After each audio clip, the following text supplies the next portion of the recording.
नमस्कार, मैं हूं अदिति नागर। चुनावी साल है, सियासी तकरार है और मरुधरा में सियासी पारा भी चढ़ चुका है। बीजेपी हो या फिर कांग्रेस, नेताओं में आपसी टकरार है।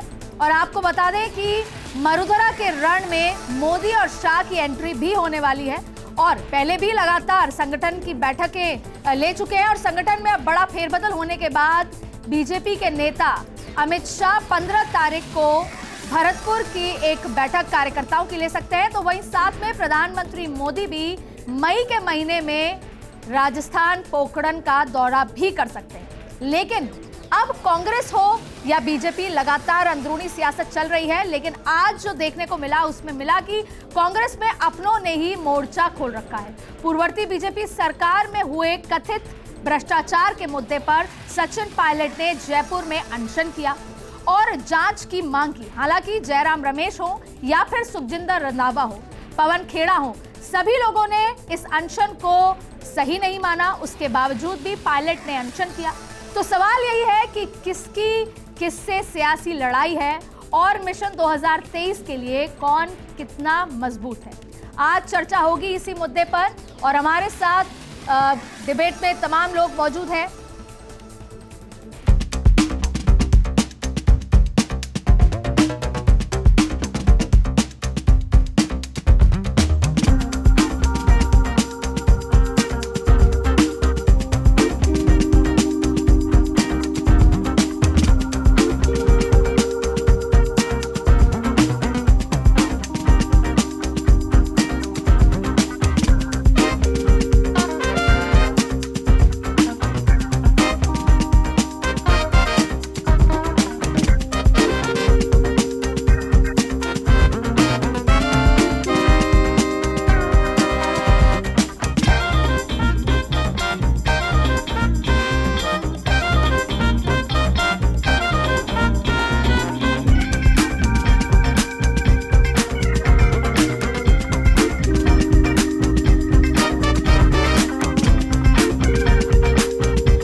एक बार फिर मोर्चा खोल के बैठ गए हैं ना सिर्फ अशोक गहलोत बल्कि आला कमान के खिलाफ। इससे कितना नुकसान होगा, अगर मैं चाहती हूं संक्षिप्त में आप इसका करारा जवाब दे दें।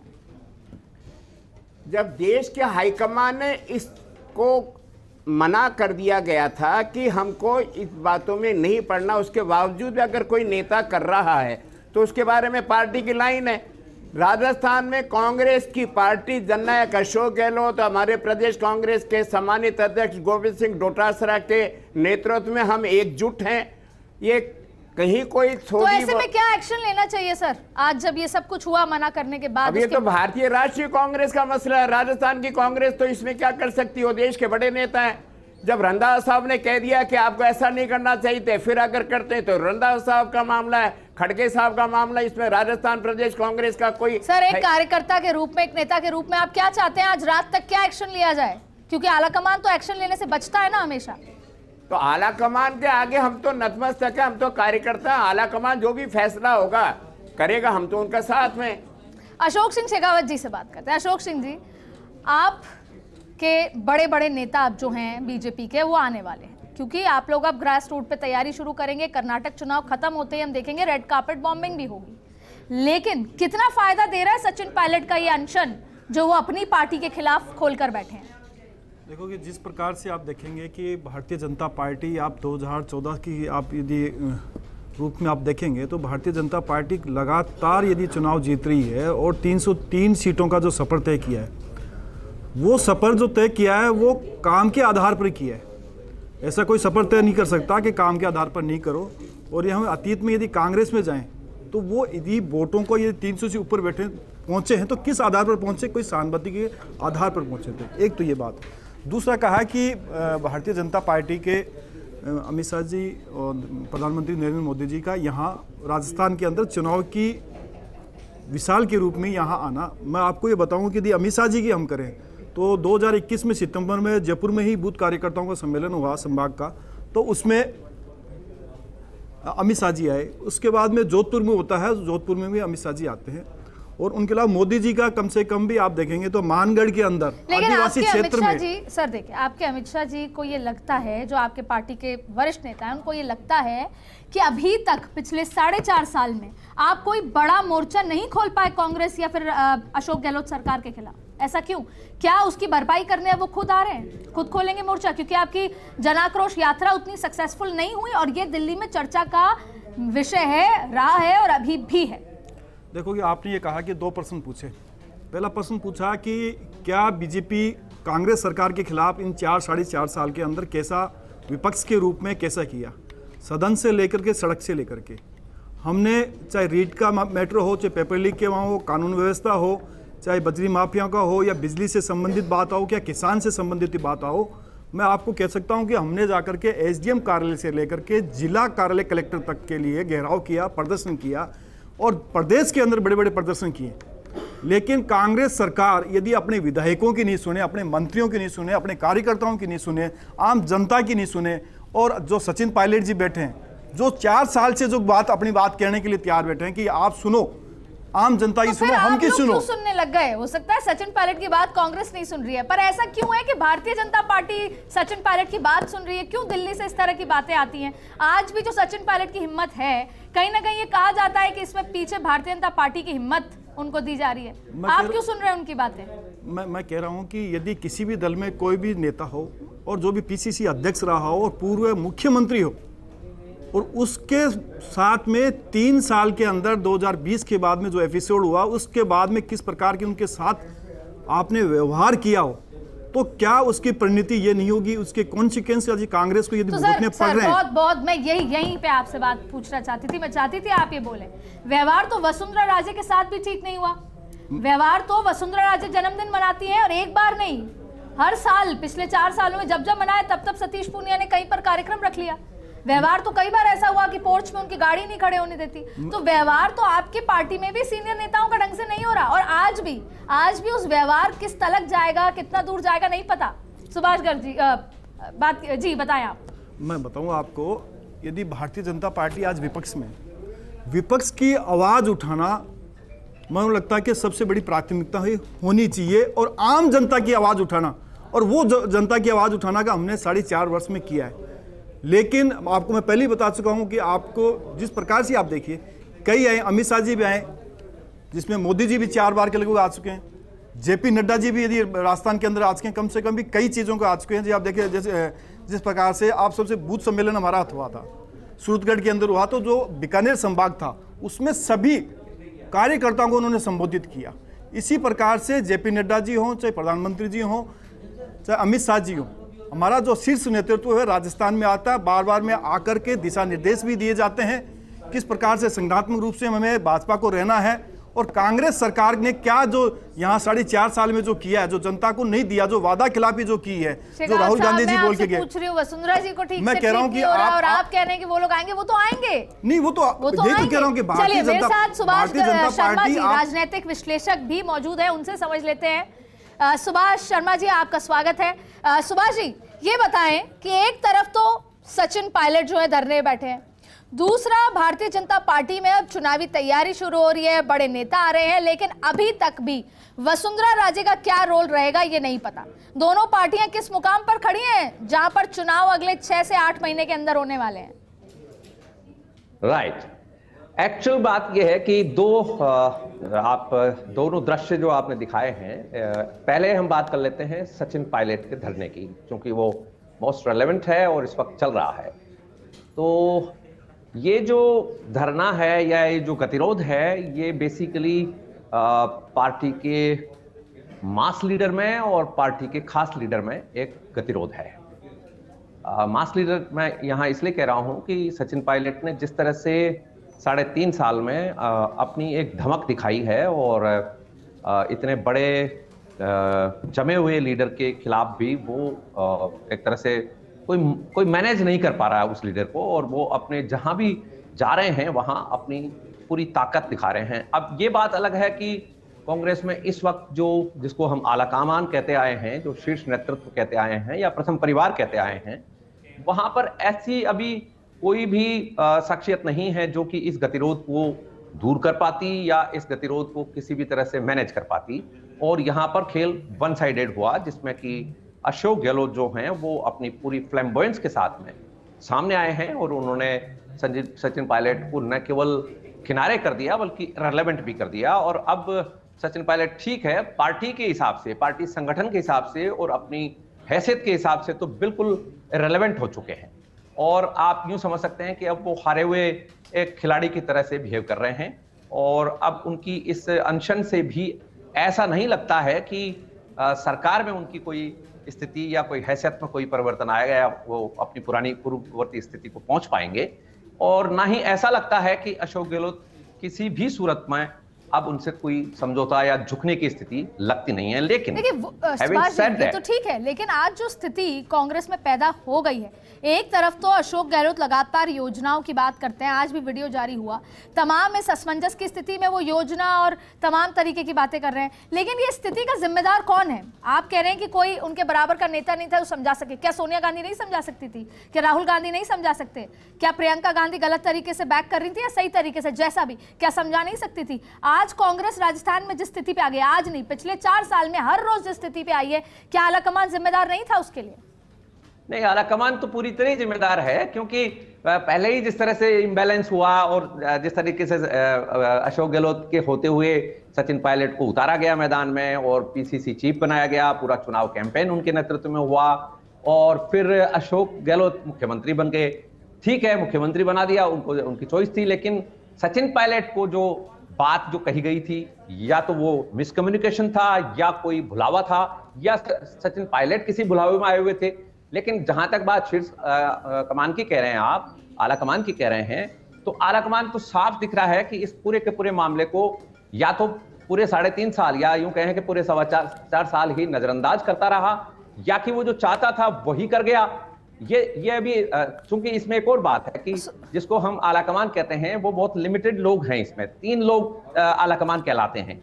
और आज की यदि हम बात करें कि वो संभाल नहीं पा रहे हैं क्या, ये कर नहीं पा रहे हैं, तो आज तो स्थिति यह है कि शतरंज में जिसको हम कहते हैं कि शह दे दी गई है, तो प्रथम परिवार तो खुद ही उलझा हुआ पड़ा है। मतलब है कि कांग्रेस अपनी बाजी हार चुकी है, क्योंकि जैसे ही अमित शाह और नरेंद्र मोदी यहाँ पर अपने दौरे शुरू करेंगे तो वो तो जमीन पलट देंगे। वो तो मैन टू मैन मार्किंग करते हैं। इस 15 तारीख को अमित शाह आ रहे हैं, कार्यकर्ताओं से बातचीत करेंगे, फिर नरेंद्र मोदी आएंगे और उसके बाद जैसे ही कर्नाटक चुनाव के नतीजे खत्म होंगे लगातार दौरे रहेंगे और फिर ये तमाम बातें गौण हो जाएंगी। मेरे साथ कांग्रेस से भी हमारे गेस्ट हैं, आपसे समझना चाहती हूँ कि आप भले ही अंदरूनी लड़ाई लड़ रहे, तमाम चीजें हैं, जिस दिन नरेंद्र मोदी अमित शाह यहाँ पर लगातार आने लग गए तिवाड़ी साहब, उसके बाद तो आप लड़ाई लड़ कैसे पाएंगे? वहां तो मैन टू मैन मार्किंग है, स्ट्रैटेजी है। अदिति, राष्ट्रीय परिप्रेक्ष्य में देख लो, भारतीय जनता पार्टी का चाहे पंचायत का चुनाव हो, पालिका का चुनाव हो, परिषद का चुनाव हो, मोदी शाही तो लड़ते हैं। किसी राज्य में भारतीय जनता पार्टी है कहाँ? राजस्थान में अगर भारतीय जनता पार्टी होती नहीं मोदी और शाह के युग में, तो सतीश पूनिया को बदलने की क्या जरूरत थी? नेता प्रतिपक्ष को बदलने की क्या जरूरत थी? सतीश पूनिया को उपनेता बनाने की क्या जरूरत थी? इन्हीं के नेतृत्व में राजस्थान में भारतीय जनता पार्टी टुकड़े टुकड़े भारतीय जनता पार्टी, इनके 26 चेहरे। वसुंधरा राजे मुख्यमंत्री की दौड़ में है। तिवारी साहब बहुत अच्छा आंकड़ा दिया, 26 चेहरे हैं उनके यहाँ, फिर भी सड़क पे पेंशन नहीं हो रहा। अरे फिर भी हम लोग, आप क्या 2 चेहरे हैं, हम विधानसभा के होता है। उपचुनाव जीतते हैं, फिर भी हम नगर निगम का उपचुनाव नगर निगम में जीतते हैं, हम पंचायत के चुनाव जीतते हैं, हम पालिका का चुनाव जीतते हैं, क्योंकि राजस्थान में जननायक अशोक गहलोत की जो जन कल्याणकारी योजनाएं हैं, आम आदमी को गणेश मान करके जो आपकी सेवा भाव कांग्रेस ने दिया अशोक गहलोत के शासन में, वो आम आदमी जिसको लाभ मिल रहा है, जिसको हम 100 यूनिट फ्री दे रहे हैं इस महीने से, जिस 750 रुपए की पेंशन हमने गरीब महिला को दी, विधवा महिला को दी, हमने तलाकशुदा महिला को दी, 55 साल और 60 साल के आदमी को दिया, हम 1000 रुपए महीना अब 1 तारीख से दे रहे हैं।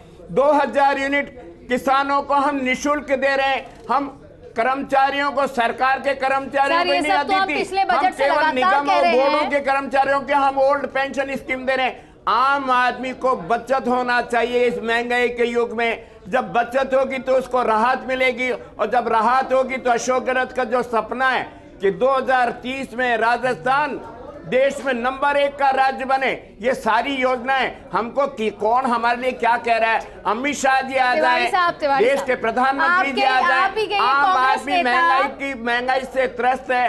पेट्रोल के दाम देखो अदिति, डीजल के दाम देखो अदिति, केरोसिन के दाम देखो, गैस के दाम देखो। अरे अदिति, राजस्थान का अकेला मुख्यमंत्री अशोक गहलोत 1150 रुपए की जगह 500 रुपए में गैस का सिलेंडर देने वाला अकेला राज्य है। दुख की बात यह है कि चुनाव आते आते बहुत कांग्रेसी नेता बीजेपी में जाने की कोशिश करेंगे। हमारे साथ शेखावत साहब भी हैं। शेखावत साहब, क्या रणनीति है? अमित शाह आ रहे हैं, क्या तैयारियां हैं? क्योंकि सीपी जोशी के प्रदेश अध्यक्ष बनने के बाद पहला दौरा है, क्या मैसेज जाएगा और क्या वसुंधरा राजे का स्टेटस होने वाला है?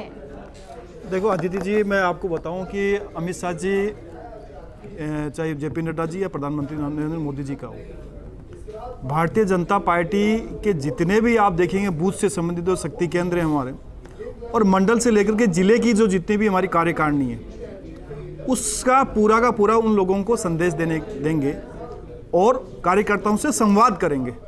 संवाद करना भारतीय जनता पार्टी का, आप देख लीजिए हर किसी भी स्टेट में चल जाइए आप, चाहे अमित शाह जी हों, चाहे मोदी जी हों या जेपी नड्डा जी हों, वो संवाद करते हैं और संवाद के द्वारा बताते हैं कि हमने भारतीय जनता पार्टी की जो सरकार जो केंद्र में बैठी है, उन्होंने क्या क्या योजना चलाई, उन योजनाओं को मैं तिवारी जी, आपने नहीं बोला, तिवारी जी आपने बेरोजगारी नहीं बोले क्या मोदी जी? नहीं, जनता किसकी योजना लेना चाहती है आप दोनों बता दीजिए। वो कह रहे हैं हमारी योजना है, आप कह रहे हैं हमारी। अरे हम तो जीत रहे ना अदिति, अगर हमने 25 लाख रुपए का हमने निःशुल्क दिया तो राजस्थान ने अकेले ने दिया, बिना प्रीमियम के 10 लाख रुपए का अगर हमने बीमा गैस महंगी है, आप लोग उज्ज्वला योजना लाए लेकिन उससे कुछ हुआ नहीं, अब अशोक जी को 500 रुपए में देनी पड़ी। मैं कह रहा हूँ यदि चुनाव आए, यदि यही चीज आप 3 साल पहले दे देते तो क्या होता? जनता को पता पड़ता नहीं कि ये चीजें मिल रही है, लेकिन चुनाव के मद्देनजर इस प्रकार की योजना लेके आए आप। अरे महंगाई बढ़ फिर बोलने लगे आप, फिर बोलने लगे जिनको आपने लूटा, आप अपने सचिन पायलट को संभाल नहीं पा रहे हो, दूसरों को लेकर आप करो, आपका नंबर आए तो बोल लेना। गैस का सिलेंडर तो दे दिया अशोक जी, लेकिन आपने कीमत कम नहीं करी, आपने कब मिल रहा है? कीमत कम करने वाला अशोक गहलोत है पूरे देश में। तिवारी जी आप थोड़ा सा देखो, मैं ऐसी डिबेट नहीं करता। देखो आपने बोला, अब मेरा आता है।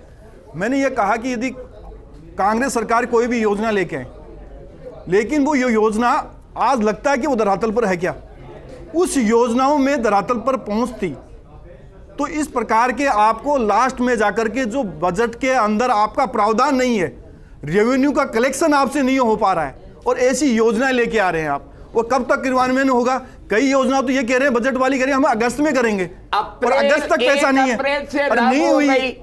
24 तारीख से कैंप लगेंगे। अशोक जी आप भी अपने भारतीय जनता पार्टी के समर्थकों को भेजना, कोई भेदभाव नहीं होगा। ये चीजें आप 3 साल पहले करते हैं तो अच्छा लगता ना।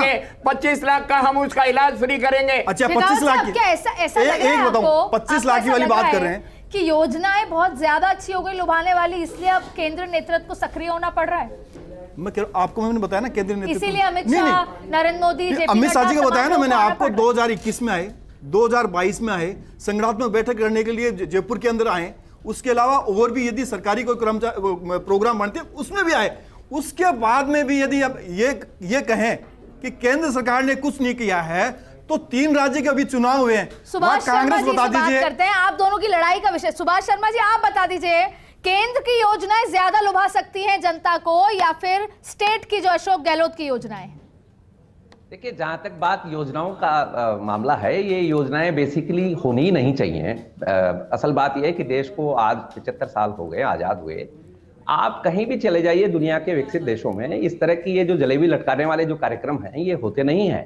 और एक मैच्योर डेमोक्रेसी में जिस तरह से ये नेता लोग ये फिरकियां खाते हैं और चुनाव के टाइम में अपनी अपनी इस तरह के लोक लुभावन जो बातें करते हैं, ये ना तो पॉसिबल है, पैसा आएगा कहां से?